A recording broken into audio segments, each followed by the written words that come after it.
listener production. A warning. This episode references extremist ideology and violent crime. Please listen with care.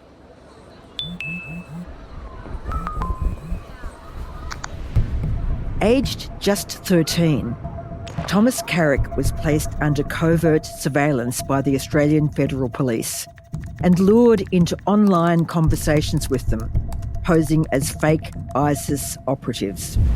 They were talking to him specifically about extremist material, extremist ideas, criminal ideas, getting guns. Ultimately, he was charged with terrorism offences.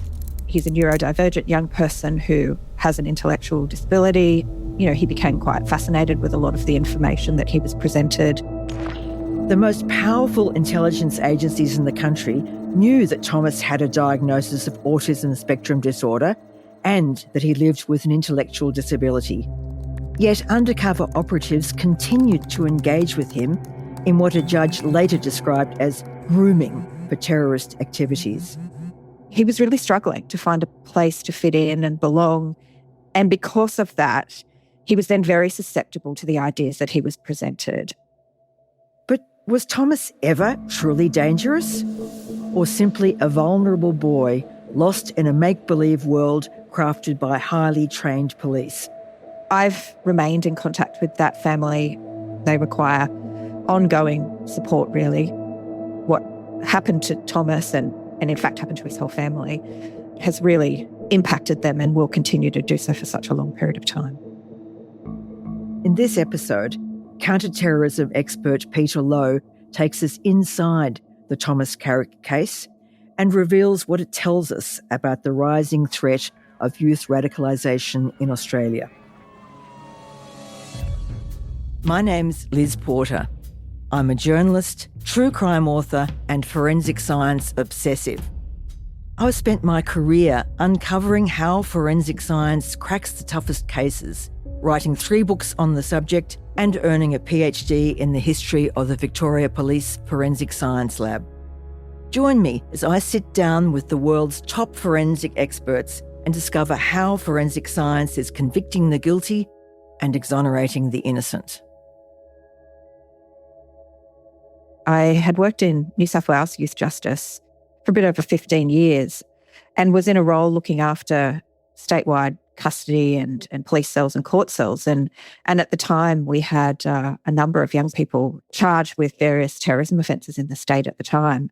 And it was one of those things that I was sort of asked to look into and to think about how we manage them, mostly in terms of their custody, but also what should we do in terms of our rehabilitation focus, and is it the same or different than other young people?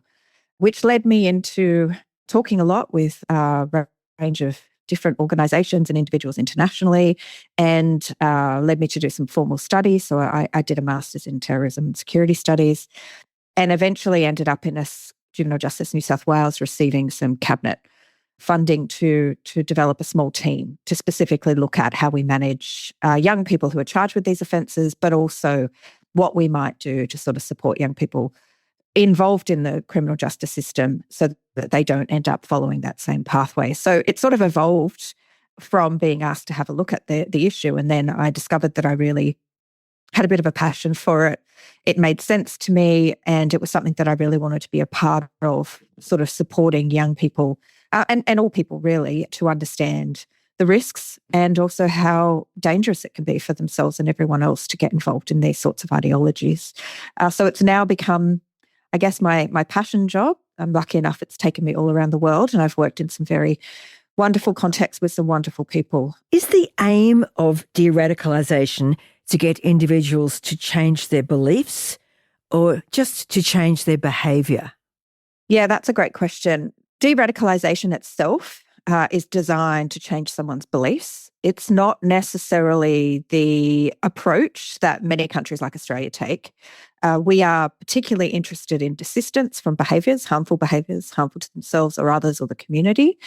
And while we would hope that no one holds a belief that justifies or legitimises the use of violence, what we're mostly focused on right now is making sure that no one acts on those beliefs. So really minimising and disengaging people from the behaviour that's involved with violent extremism. Ideally, over time, we get better at creating an environment where no one holds those beliefs in the first place. Now, you've been involved in many cases, but there's one in particular that's made the headlines, and that involved a child who was given the pseudonym Thomas Carrick. Can you tell us his story?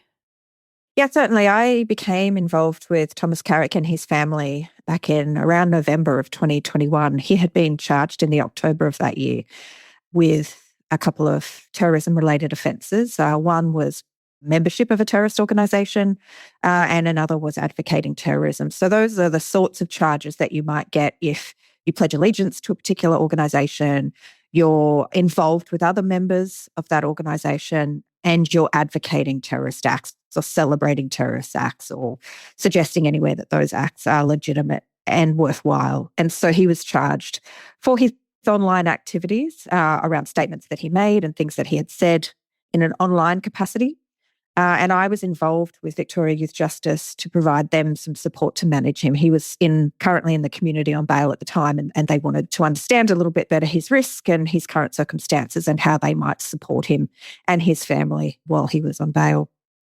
I've remained in contact with that family even past the end of those court orders and remain involved with them still. They require ongoing support, really, because what happened to Thomas and in fact happened to his whole family has really impacted them and will continue to do so for such a long period of time. Now, Victoria Police wasn't the only police force interested in Thomas's case. The AFP also became involved.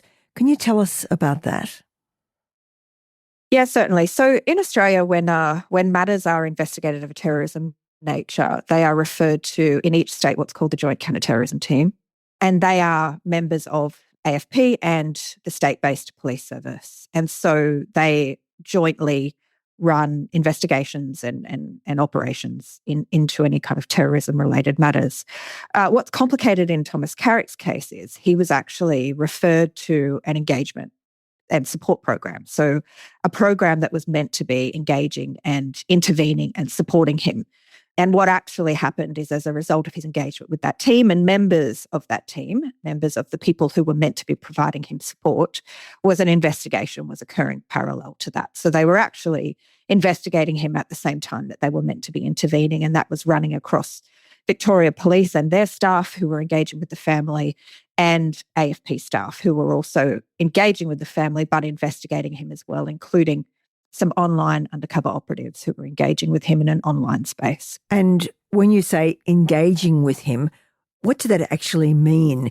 What kind of conversations were the Australian Federal Police operatives having with him?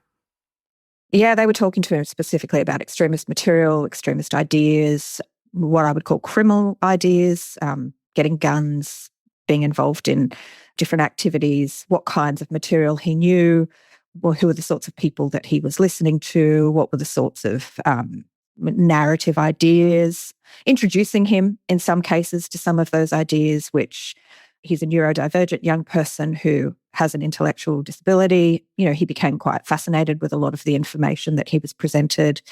And subsequently, his fascination turned into charges. So, you know, he was introduced to a lot of these ideas. The magistrate in that matter, who ordered the permanent stay, was quite critical of the fact that the undercover operative was potentially radicalising him through the information that they were providing him in order for him to then say and do things that he was then charged with. So Thomas was only 13 years old with autism and an intellectual disability.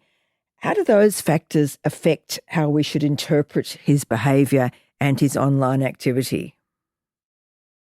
It's a very interesting question, and there is quite a lot of research around how some of these neurodiverse issues and some of these complexities can interplay with the process of someone radicalising. There's certainly vulnerabilities that exist around, you know, particular interests that people might have, their capacity to actually understand, and also developmentally their capacity to think through longer term consequences, to be able to think about how the information that I'm interacting with might be illegal or against the law or the consequences of that information. So what it did was it set up a circumstance for him. There was a lot of other things going on in his life as well. He was subject to a lot of bullying, physical and verbal, in his places of education. And he was really struggling to find a place to fit in and belong and have people who were interested in him and would talk to him. And he found this in an online community, which is quite common for people who radicalise. They find somewhere to belong, something to connect to, someone who wants to talk to them, for starters, about whatever kind of topic or information that might be. And because of that, he was then very susceptible to the ideas that he was presented and would become very focused. And his special interests were things that seemed to align with some of the things that he was being introduced to as well. So it made what could have been an opportunity to redirect him and divert him into something that really channeled knowledge and understanding of something that he never had prior to those conversations. And all thanks to his new friends from the Australian Federal Police. So how can professionals distinguish between a young person's fantasy life and a genuine threat? And I believe there are assessment tools that professionals like you can use in these circumstances? It's challenging. There are no actual assessment tools. There are a bunch of what they call assessment guidelines. So things that direct you to think about what's important or necessary when you're thinking about someone's commitment to an ideology or how willing someone is to act on the things that they believe in. Because of the small numbers, if you like, there are no validated actuarial tools. So in the criminogenic space, we have these tools that have been used with thousands of people, and over time we can research them and find out whether or not they're actually good at predicting risk and to what level they're accurate at predicting that. We don't have that same level of evidence in the space of violent extremism, terrorism. We have a number of sort of structured guideline tools that ask professionals or guide professionals through what's the information that we need to think about and how should we think about how that interacts for this particular individual. But it's not so simple as being able to ask a few questions, get a few answers, and clearly determine what someone's thinking. It really does come down to the skills and the knowledge and the experience of the practitioner to be able to understand what beliefs someone has that they might act on, whether those beliefs are, for that person, whether they are enough that they would do something that might be considered to be risky or dangerous or in line with some of our offences, which are really just belonging to a group, some of our offences. So it's challenging because it's not as simple as being able to say, like in the criminogenic space, this person has this level of risk and it's for these reasons, because we don't understand enough about it just yet. And we haven't done enough to understand not just what it is that creates this sort of belief structure in people, but also what it is that can then bring someone back. And we talk about this idea of desistance or disillusionment is really how it's referred to. People get involved in beliefs for a whole bunch of reasons. And then what often happens is they get disillusioned. Those particular groups or organizations or that structure of belief doesn't match what they expected that it would, doesn't bring them what they thought that it would, and they get very disillusioned with it. And that's honestly how most people come back from those real extreme violent beliefs as well, is this sense of disillusionment that what I thought was going to be the case or how I thought the world was going to look, it doesn't look that way. And it can be very simple things sometimes that disillusion people, like the group that they thought they were a part of, not actually having them as part of the group. But it's the same for all of us if we think about how we change our set of beliefs. Often our beliefs get challenged in a way that makes us reconsider whether that's something we truly want to believe in. And this is exactly the same, because violent extremism is about how someone views the world, what they believe to be true about the world, and their experiences shape that for them. What role do young people's families play in these cases? And specifically, how important was it that Thomas's parents actually went to Victoria Police seeking help? Families are critically important because often they're the ones who know young people the best. They see the changes early. They recognise that things are a little bit different. It's quite challenging with young people because young people change over time. They change their beliefs. That's part developmentally of what they're meant to be doing. But parents family members, and certainly I've worked with quite a few of them since the Thomas Carrick case, are looking for how do they help and support. Thomas Carrick's family believe in community safety. It is a strong value that they have. They value the Australian community, and they were really worried about their son, and they reached out for help and support. They were not trying to get him into trouble. They wanted him to get some support, and they wanted the community to be safe. Both of those things were true for that family. Ultimately, what it did, unfortunately, was cause significant harm for each of his parents as individuals, for the family, for their ability to connect with community. But they maintain their focus on the safety and security of the community of Australia.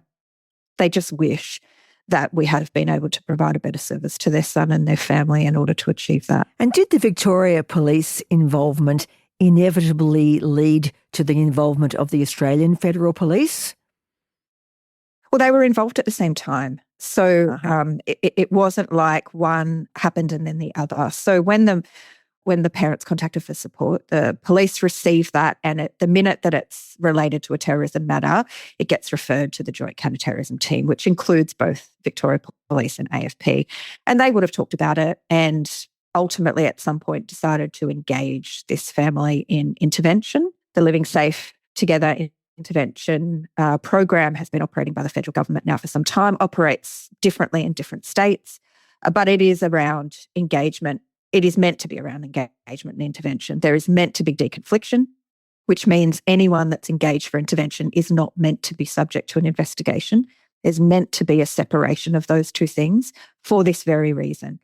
Because what ended up happening is people that were involved in his intervention were also then required to give evidence for his prosecution. So they were not interventionists first and foremost if what they're doing is collecting information and passing it on to investigation purposes. And there needs to be intervention in this country that is not around gathering evidence for the purposes of prosecution.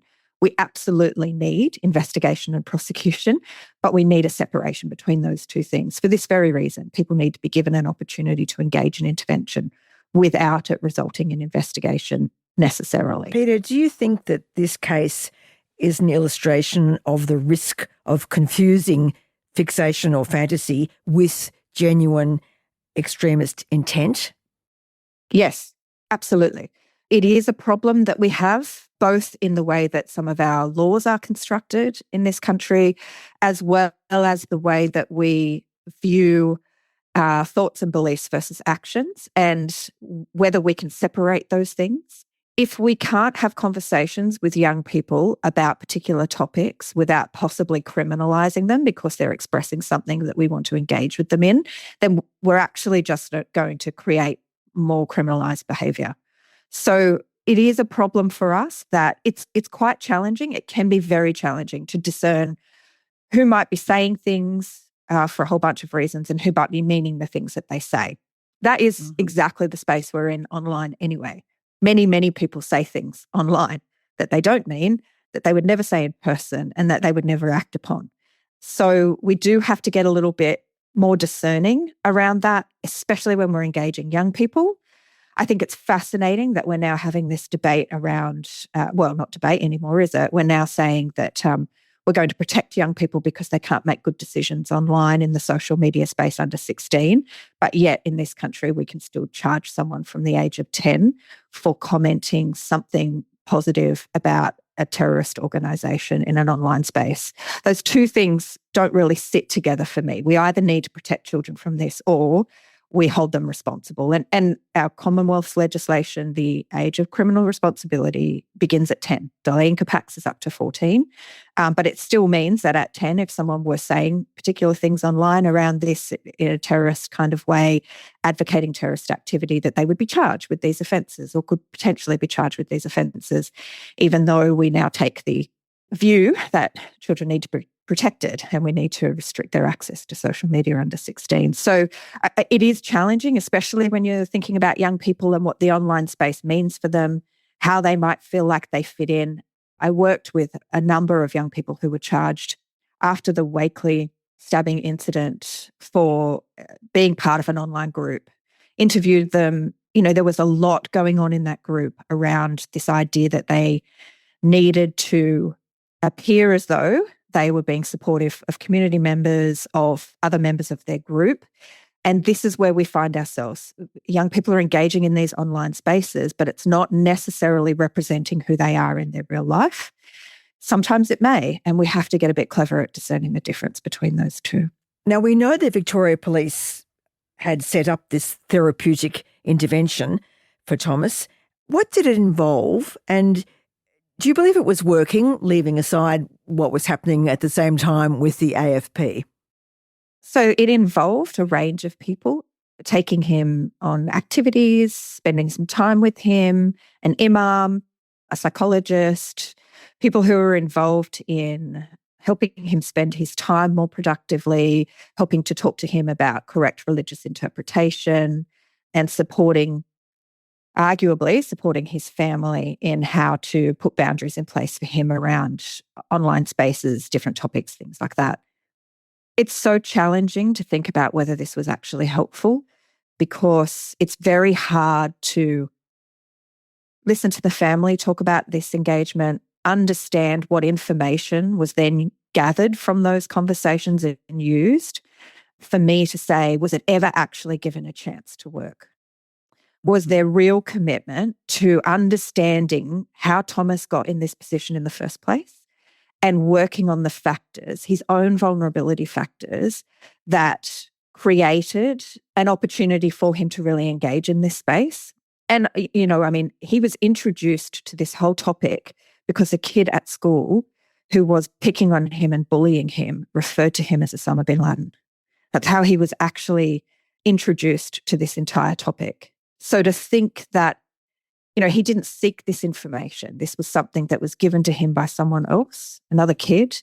It was not a topic that was ever spoken about at home. There was nothing at home that would have introduced him to these sorts of ideas. And from that, he developed an understanding, and then it had a purpose for him. It actually helped protect him to have this persona. Kids stopped bullying him. Kids stopped picking on him. He stopped being physically assaulted at school. If we had have understood that and worked with those issues initially, rather than try and find out what his extremist beliefs were as a 11, 12-year-old kid when some of this first started occurring at schools, we had the potential to really not end up where we are right now for him and his family. But it was captured under this kind of national security focus where, we don't want people creating this kind of issue in Australia. And I completely agree with that. But we had an opportunity, if we were serious about engaging with him and his family, to prevent the outcome that he's got and ultimately the community's got, because every time someone's charged with terrorism offences, the community become less safe. We see the polarisation. We see the politicisation. It actually makes all of us on all sides of the political spectrum more unsafe. So we had an opportunity to increase community safety and we didn't really take it. And I find it very challenging to understand why that opportunity wasn't taken. I've spent a lot of time with Thomas. I've spent a lot of time with Thomas's family.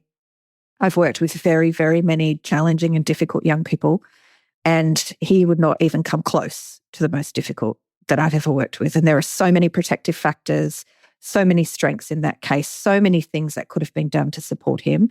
And I just continually question why we couldn't do that for him. Yeah, this is so hard to hear. And of course, at the same time, we have the AFP's covert operatives talking to him, and the Children's Court in the end found that those covert operatives essentially groomed Thomas. And what are your thoughts on that assessment? Absolutely, 100%. I said that from probably maybe the first 2 or 3 times I met him and read the information and spoke to his family.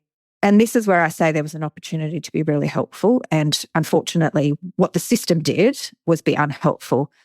It's challenging because I've worked on the other side of the system. And so I can understand from an investigations perspective, there was the potential for gold, for a prosecution, for something that allowed us to think that we were being kept safe by this kind of behaviour. And I get it. We do have to keep people safe. We do have to do investigations, and there are lots of people who deserve to be arrested and charged and disrupted and those sorts of things. But what it highlighted for me was that very many of the processes and procedures and practices that we undertake in this space are not designed for kids. They're not designed for developing minds, for developing brains, and they're especially not designed for neurodivergent kids with an intellectual disability. And so you can't do the same thing with those kids that you might be able to do with an adult who, let's face it, very, very, very few adults now, I would say, have absolutely no complicating factors in their life that makes them vulnerable. But they at least have some maturity of thinking and brain development and functioning that we can rationalise that they're making choice, informed choice. A 14-year-old who is neurodivergent and has a mild to moderate intellectual disability is not making those sorts of informed choices about the things that they're getting involved in when someone is leading them and encouraging them and rewarding them and praising them for the things that they say that are bad. So it becomes very, very complicated when you start to add age and then other factors that might complicate that ability. And we have to think differently about how we do this. For how many years now has Mike Burgess come out at the ASIO briefing and said there's a rising number of children and young people in this space. There's a rising concern about adolescents in this space. So my question is, well, what are we doing about that? Are we engaging with people who are engaging with children and young people? Are we teaching police how to engage differently with children and young people than they do with adults? Are we teaching investigators? Are we teaching prosecutors the difference between this? Because if we're serious about taking this risk and reducing it, then we can't just keep doing what we've done and expect that we're going to get a different outcome. And to think that this poor child only heard the name Osama bin Laden from his tormentor, from the child who was bullying him. And of course, he ended up in custody. He was incarcerated for some months.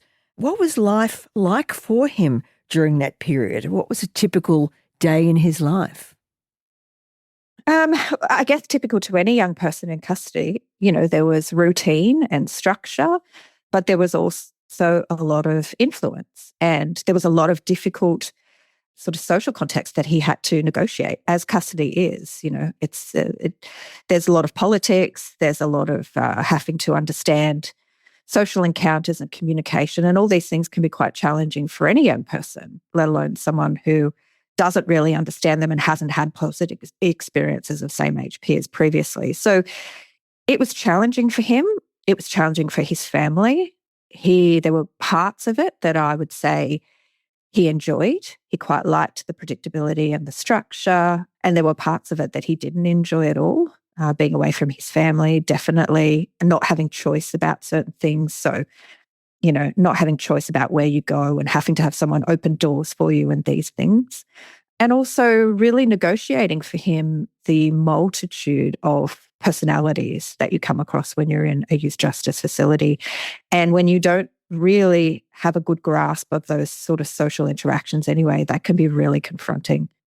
So I would say, like most young people in custody, it's a range of things sometimes. Some of them, it can sometimes feel like the safest place they've ever been, which is quite a sad indictment on a lot of our communities.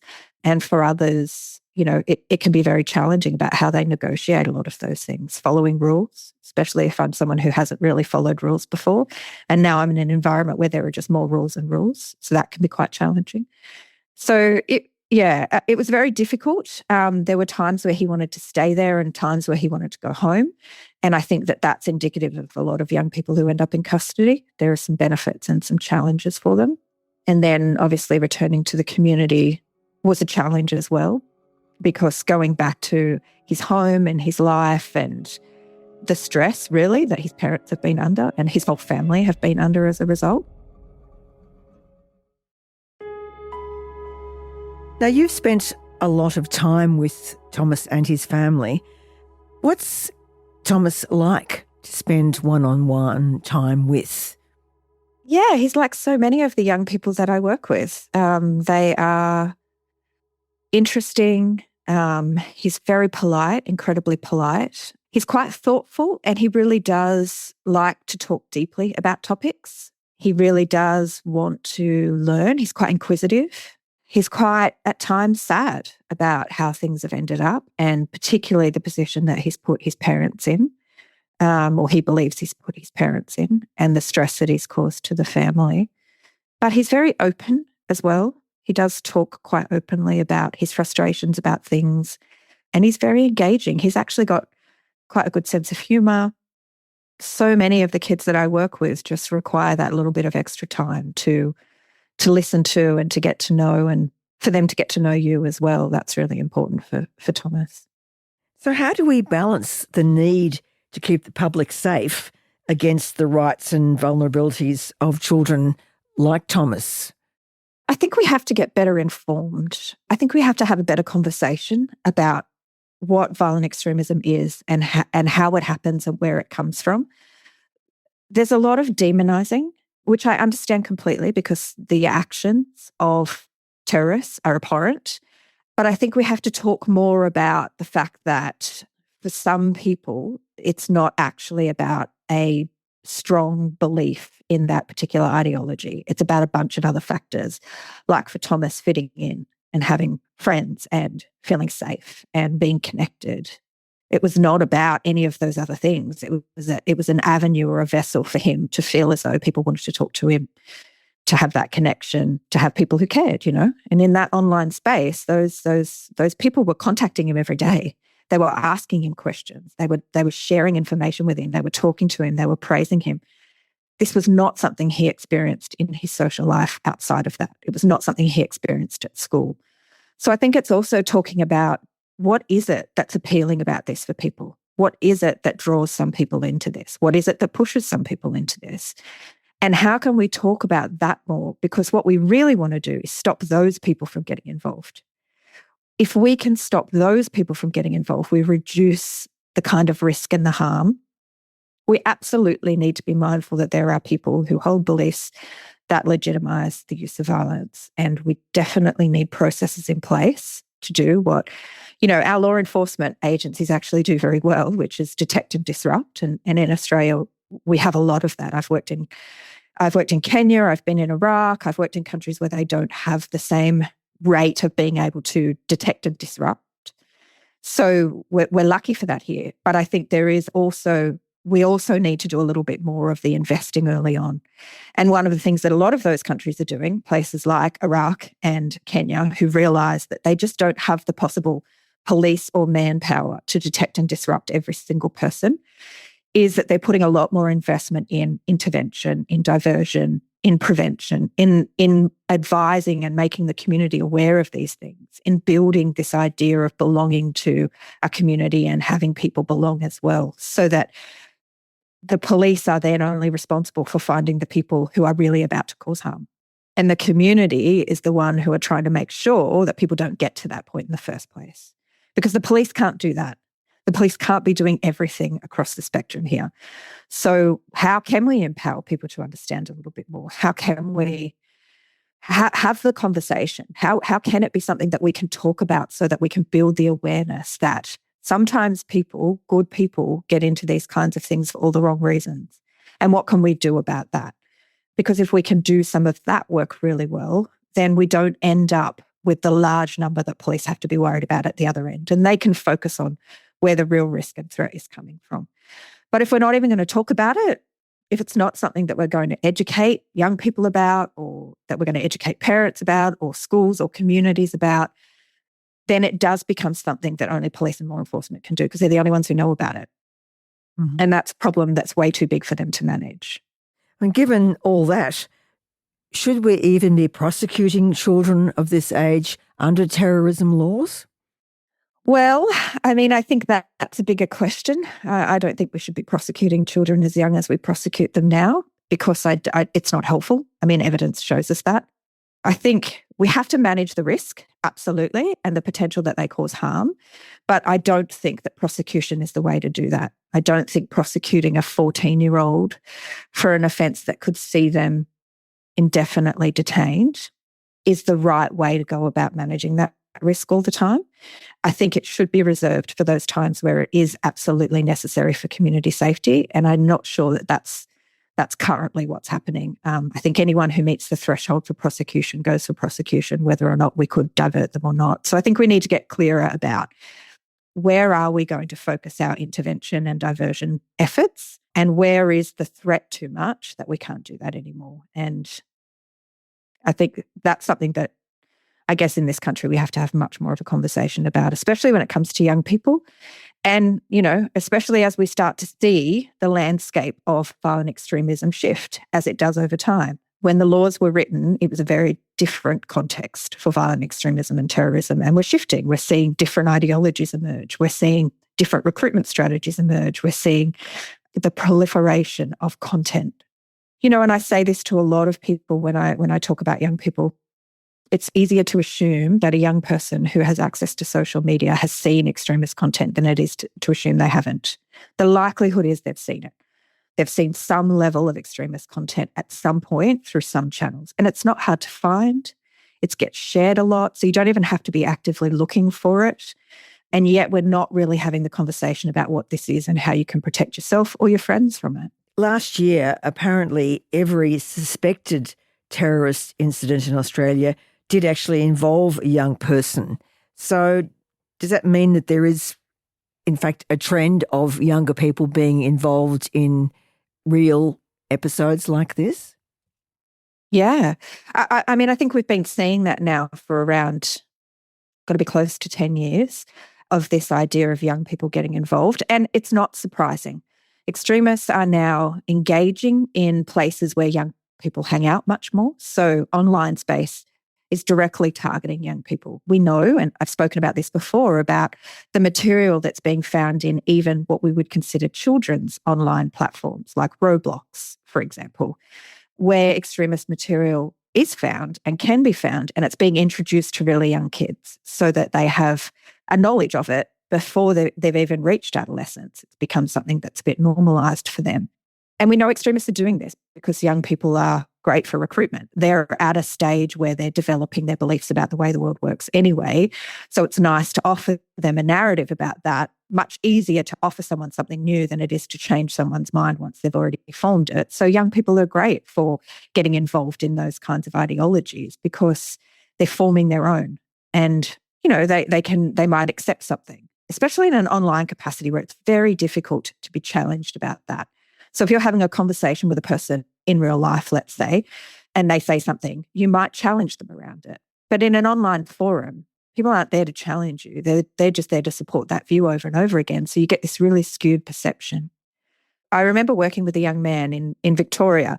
He had been charged and convicted of terrorism offences, and I was engaged to meet with him and write a report for his release and consideration of whether he should be considered for a continuing detention order or extended supervision order or what that might look like.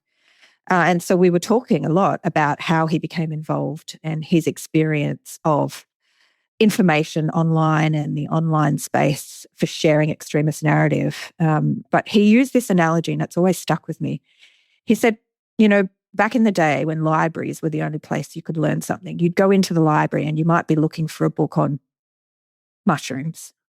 And you'd have to go to the shelf where there was all these books about all these other types of plants or vegetables. And so you got to see there was a whole bunch of other stuff, even though you were only taking that one book. But if you go online now and you search for mushrooms, you don't see all that variance. You don't see all those other stories. You don't see all that other information. All you get is more of what you looked for. And that's really what young people are engaging with now. So they believe something because it's all what they see. They see so much of it. It confirms what we believe because so many people are saying it, or so many people liked this, or so many times I've seen this video shared, that must make it true. Isn't the opportunity always then to offer a different perspective or to challenge the view or to question, how does that sit with the rest of the things you think about yourself or you know about the world? And so the challenge for us now is to understand that this information is out there, whether we like it or not. And unless we start improving the ways that we challenge it or we question it or we engage in it, it remains the dominant narrative. in a lot of young people's lives. What types of young people, or is there a type, who is most vulnerable to radicalisation today? One of the biggest issues is there isn't a type. There isn't really a very clear sort of, this is exactly what someone looks like who might be vulnerable. There are certain factors, I guess, which together might be considered. It might be someone that you think about, this person may have additional vulnerabilities. In my opinion, developmentally, adolescence is a vulnerability anyway, because it is a time where we are starting to form our own beliefs that are often different from our parents. And, you know, those rebellious teenage years developmentally have a purpose. It's about how we identify, do we believe the things that we've been brought up in the family to be told are true, or do we believe something else? And often the best way we can do that is to kind of rebel against it, see how it goes for us. So there's a lot of that in adolescence anyway, which makes us vulnerable then to accepting different ways of viewing the world, to accepting that there might be different truths to the ones that we've been told by our parents or our family, whoever's raised us. And then there are other things that, in my experience, when I've been working with young people in the space, seem to be similarities between them. Things like this idea of, where do I belong?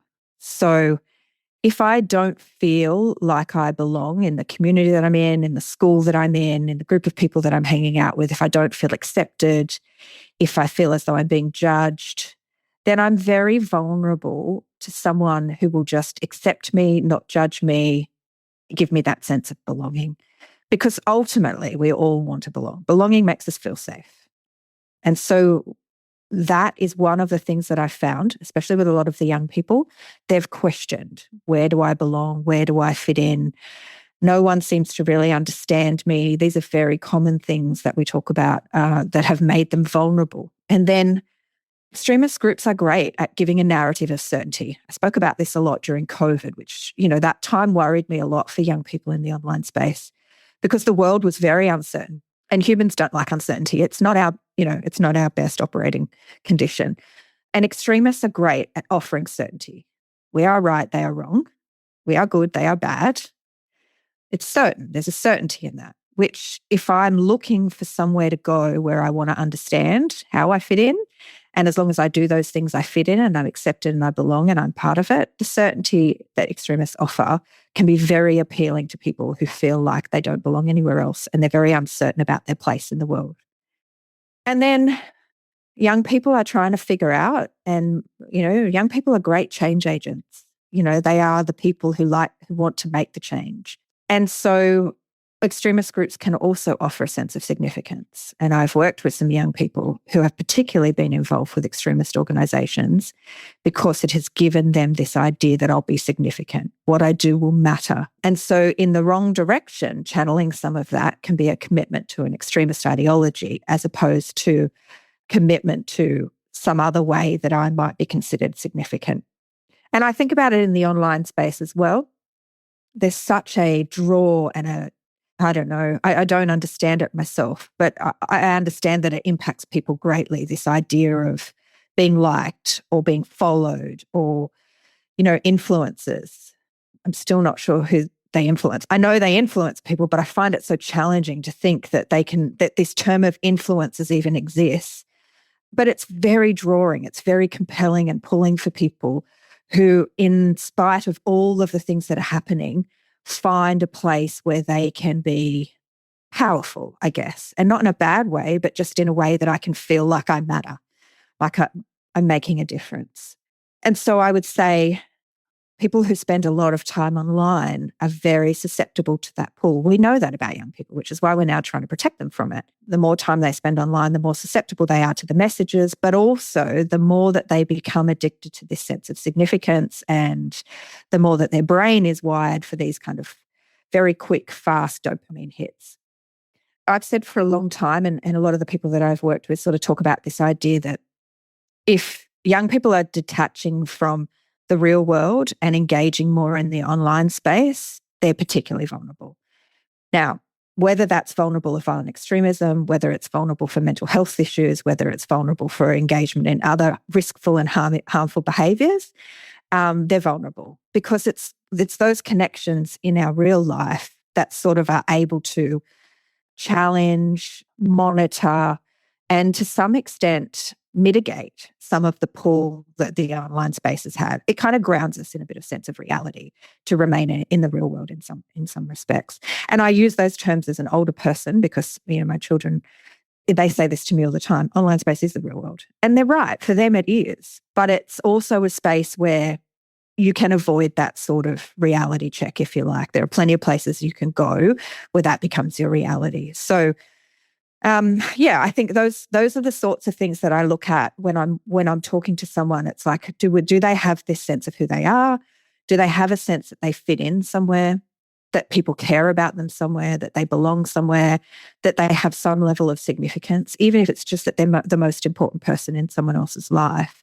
And if they don't have those things, then they're very susceptible to the messaging and the recruitment strategies of extremist organisations. Mm. In general, do you think Australia's current approach to counter-terrorism and young people is working, or does it need a complete rethink? I don't think it needs a complete rethink. I think we know what to do. I think what happens is we have to invest in it. I think there are a couple of uncomfortable things that have to happen, like a shift from government-led and government-run interventions and programs only to empowering.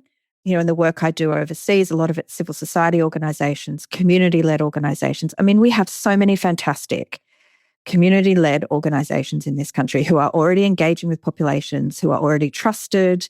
What they need is support and they need empowering. And we need to recognise that the government does not have the answer to this problem. And I say that as a former long-time government employee. So I think it's, rather than an overhaul, it's a redistribution of responsibility, support, investment. We can't just continue to invest in hard alternatives. We can't just give police more guns. We can't just put up more bollards. Those things have limited impact at protecting the safety of communities, and we've seen that. And we've certainly seen it in other countries as well. So what we really have to do is the hard work. We have to work on this idea that people want to feel like they belong, that we give them a sense of connection, that we give them a sense of purpose and significance, that they can achieve those things in communities, in society, in our world, outside of being part of extremist organisations. I've been advocating for a long time that government cannot run these programs, that they're not best placed to run these programs, that in a lot of cases it's a conflict of interest. Thomas Carrick is an incredible example of why that is the case. But I think we're also challenged in this country because for a long time we've relied on law enforcement as a solution to this and many other problems. The criminal justice system is pretty similar, Police and courts are not the answer to the criminal justice issues that we have. It comes from community investment. It comes from seeing criminal behaviour as something other than just breaking the law. And so it's going to take a paradigm shift. It's going to take us to start thinking differently about these issues and thinking differently about the solutions to these issues as well. And I think we've got so many really wonderful organisations, individuals, ideas. It's the political will.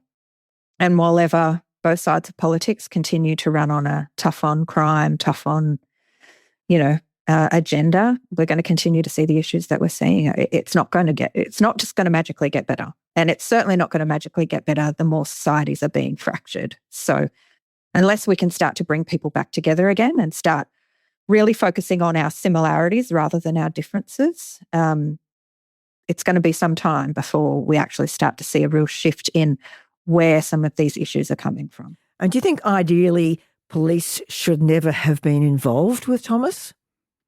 No, I wouldn't say that. I worked with quite a lot of police over the years and have a great deal of respect. I worked with a lot of police in New South Wales in particular when I was in youth justice who were engaged in this program specifically before it shifted a little bit.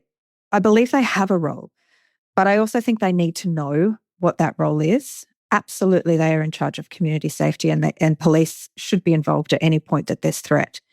But it's also for us to understand the difference between risk and threat and to be quite clear about what that difference is. And police can support organisations, support agencies, being involved in the supporting of those agencies, but they are not a case management organisation. They never have been. That's not their job. It's not the way they look at information. It's not the way they consider risk.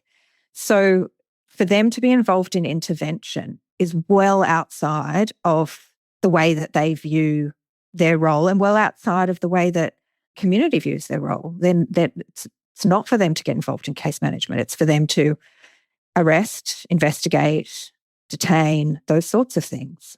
So the reason that we're crossing over in this space is because it's national security. And I think anyway, for a long time, we haven't felt like anyone else could manage that risk. And I just don't think that that's right. I think there are a lot of organisations out there who manage risk on a daily basis who would be very good at managing this risk and who would work well with police because they already do work well with police. But it would provide a separation then between the police's job around community safety and organisations' jobs around support for the individual. How is Thomas going today? Thomas is back in custody. He has been rearrested and it's a real struggle actually at the moment for Thomas and his family, who are just feeling a bit like deja vu, to be honest. Yeah. And are you able to say why?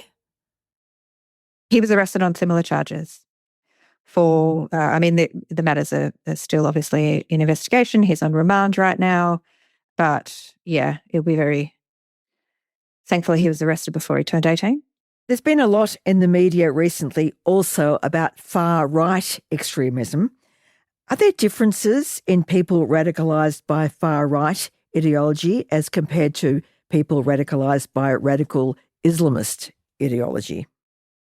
Well, I guess I would say overall that there's no fundamental difference in the radicalisation process, regardless of the ideology. I mean, the process is still the same. It's still a way that you form views that are outside of what society would consider acceptable, and then what those views are really doesn't change that process of believing something. What I would say is probably the strategies and the engagement is quite different. So whether it's political or ideological or religious, there are different sort of fundamental recruitment strategies or different ways that people are mobilised to radicalisation, politically, socially. So there's a difference in how you might engage someone in radicalisation to a political ideology than a religious one socially. So, and different contexts as well. So different contexts will create for different pathways in each of those different ideologies, depending on country and the location and various things in the society. But the ultimate way that anyone forms a different belief is the same. It's the same process no matter what the ideology is. And people radicalise to all kinds of extremism for a whole bunch of reasons. And not all of it is about the actual ideology. So for a lot of that process is based on the things we talked about before, a sense of belonging, a sense of connectedness, a sense of status, those sorts of things, regardless of whether it's a political or a religious or an ideological view, are used to motivate people through radicalisation. Yes, there seems to be sometimes a connection with physical fitness in the young neo-Nazis. Is that something that you have noticed? Absolutely, yes. They use a lot of gyms, a lot of physical fitness. A lot of that goes into a lot of the narrative that, it's about being a man, being a protector, those sorts of things as well. We've talked a little bit in this country about the influence of things like the manosphere, Andrew Tate on masculinity, those sorts of issues. And, right-wing extremism touches on a lot of that stuff as well. Various viewpoints about things like trad wives and going back to traditional views of men and women's roles. Again, a lot of it around creating certainty and understanding and belonging and connectedness and status and significance. All of these themes come up with extremist ideology because ultimately that's what people are looking for. Ultimately, people are looking for those things in life. We all are. We just find them in different places, whether it's family or work or, community engagement or being part of the local sporting club. We have these senses of belonging and connectedness. And I know what my role is. I know how I add value.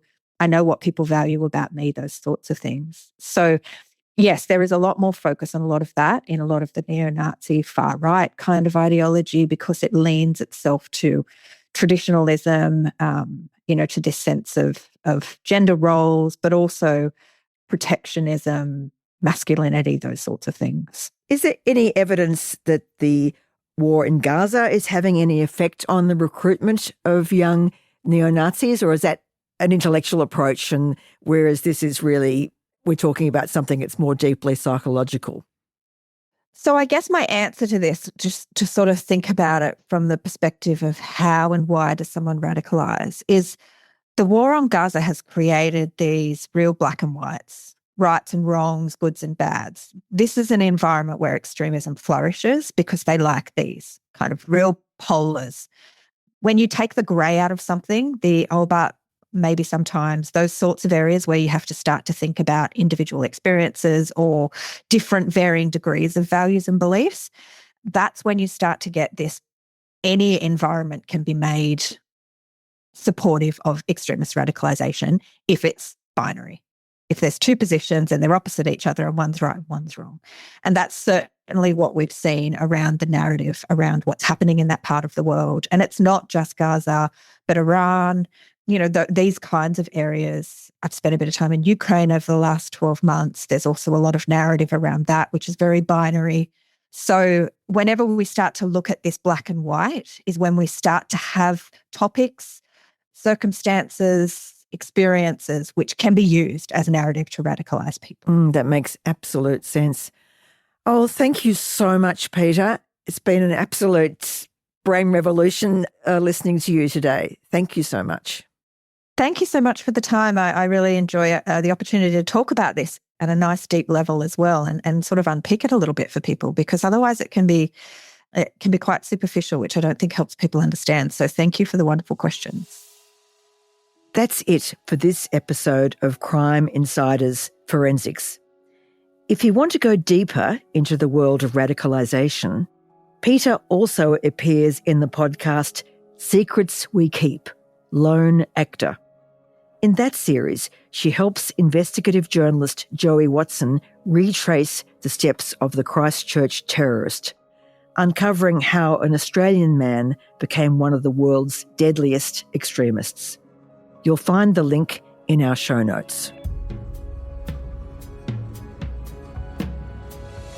Crime Insiders Forensics is hosted by me, Liz Porter. It's produced by Holly Mitchell, Jade Murray and Dan Mullins. Sound design is by Niall Fernandez. This podcast is produced on Wurundjeri and Gadigal lands.